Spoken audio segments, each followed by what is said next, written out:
If the title Gray Goo is really pointing toward what Charlotte saw melting through her cockpit at 50,000 feet, then Silo Season 3 Episode 8 might finally be the chapter that connects the most terrifying detail from the Old World timeline to the actual reason the silos exist. Because up until now, every piece of information about the before times has been political. Dirty bombs, military cover-ups, government pressure, hidden clinics. But a title like that suggests something much darker sitting underneath all of it. Something technological, something engineered, something that may have been the real threat all along, while everyone was looking at Iran. And if that is true, then this episode could completely change how we understand the entire series. Alright, welcome back to Breakdown Epic. Let's get into it. Just to let you know, this video will contain spoilers. Now, there are multiple threads heading into Episode 8, and almost every single one of them feels like it is approaching a major turning point. But the one I want to start with is actually not the Silo timeline at all. It is Charlotte, because the synopsis says she makes a life-changing decision, and I think that decision could reshape the entire Old World storyline. Up until now, Charlotte has been trapped inside a medical system that was actively suppressing her memory. She survived something at 50,000 feet that nobody was supposed to see, and the people around her made sure she could never talk about it. But here's the part most people are not connecting. What if Charlotte's decision is not just about remembering what happened during the crash? What if it is about choosing whether to enter one of the silos being built on the land Daniel just saw from the helicopter? Because if Pierre Stenson is truly offering survival to select people, then Charlotte would be a natural candidate. She is military. She is resilient. She has already been through the worst. And more importantly, she is someone the government would want contained rather than free. Giving her a place inside a silo keeps her alive, keeps her quiet, and keeps whatever she saw inside that cloud permanently buried under a new life underground. In my opinion, that is the real life-changing decision, not just whether to remember, but whether to trade everything above ground for a chance to survive below it. Now let me connect that to Daniel, because I genuinely think his role in all of this is growing much faster than most people realize. We already know he invented drilling technology that was praised for saving a city. We already know the massive drill being used in Georgia looks suspiciously similar to what his engineering background would produce. And we already know Pierre Stenson is wealthy enough to buy the land, fund the construction, and recruit specific people for what he clearly believes is a survival mission. So here is my theory. Daniel is not just being recruited as a political ally, he is being recruited because his technology may be the physical backbone of how the silos are being built.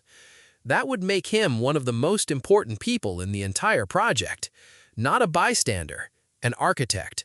And if the algorithm really does carry elements of his logic, his voice, or his decision-making patterns centuries later, then this episode could be where that transformation quietly begins. Not because Daniel suddenly turns evil, but because he starts believing the project is necessary. That is how good people get absorbed into terrible systems. They do not join because they love power, they join because they are convinced the alternative is worse. Now, let's shift to Juliet in Silo 17, because this is where I think the episode gets really exciting from a present-day perspective. Kennedy and Lucas made it inside. They are alive. And if Silo really does appear, which the trailer footage strongly suggests, then for the first time in the series, we may get real-time communication between two populated silos happening on screen. That is massive, not just for the plot, but for the mythology. Because the second two silos start sharing information, the algorithm's greatest weapon, isolation, begins to crack. But here is the thing that keeps nagging at me. The algorithm told Camille that Kennedy and Lucas were neutralized. They were not. So either the system genuinely failed to track them, which would be the first real evidence that its surveillance has limits, or it deliberately lied because it wanted Camille to behave as if the threat was handled.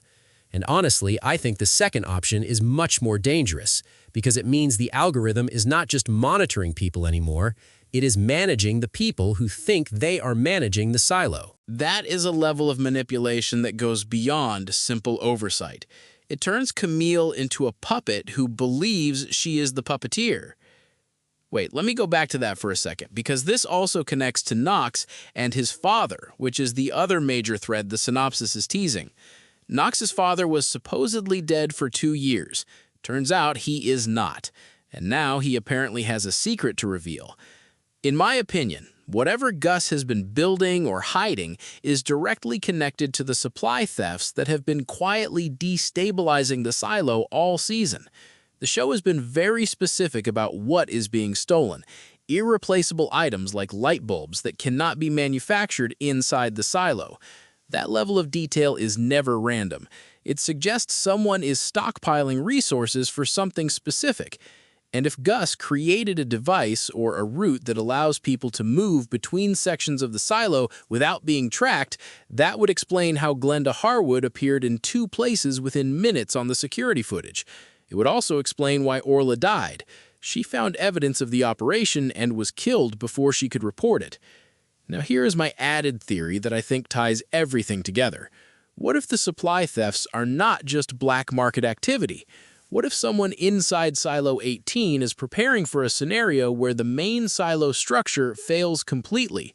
Not the safeguard, not the Great Reset, actual structural failure. If critical supplies are running out and certain people know the silo has a limited operational lifespan, then quietly stockpiling essentials in a hidden section of the silo would be rational survival behavior. Dark, selfish, and devastating for everyone else, but rational. And if Gus is part of that operation, then Knox finding out would put him in an impossible position. Protect his father or protect the silo? That is exactly the kind of moral trap this show loves, and I think episode 8 may be where it springs. Now let me talk about Robert and Camille, because their situation is reaching critical mass. Camille locked Robert in a cell at the end of the last episode. That is not just marital conflict anymore. That is imprisonment. She is choosing order over family, system over husband, and authority over love. And Robert, sitting in that cell, knows exactly what kind of person she is becoming, because he used to be that person himself. The cruelest part of their story now is that they are both right in their own logic. Robert understands that the system will eventually consume everyone it claims to protect. Camille understands that without the system, chaos fills the vacuum immediately. Neither position is fully wrong, but they have become completely incompatible. I am going to lock in my prediction here. I do not think Robert leaves that cell willingly. I think Camille keeps him there as long as she needs to, and by the time the season reaches its climax, his fate will be decided not by the algorithm, but by the woman who once loved him. That is the tragedy the show has been building all season. Not death by machine, death by intimacy turned into authority. Now, before I wrap up, here's the fast-fire version of what I think Episode 8 is really setting up. The title Gray Goo almost certainly connects to the nanotechnology Charlotte encountered at 50,000 feet. Charlotte's life-changing decision may involve choosing between memory and safety inside a future silo. Daniel's drill technology may be the physical foundation of the entire silo project. Kennedy and Lucas reaching Solo in Silo 17 could open the first real cross-silo communication. The algorithm lying to Camille suggests it is manipulating its own operators. Knox's father may reveal a hidden supply operation connected to the thefts and Orla's death. Robert is trapped in a cell and may not come out the same way he went in. And the biggest question heading into Episode 8 may not be what the Gray Goo is, but who created it and whether the silos were built to protect humanity from it or to hide the people who made it in the first place. But I left out one detail on purpose, and I want to see who in the comments catches it first.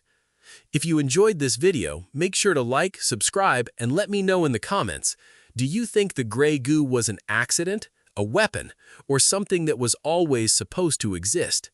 I will catch you in the next one.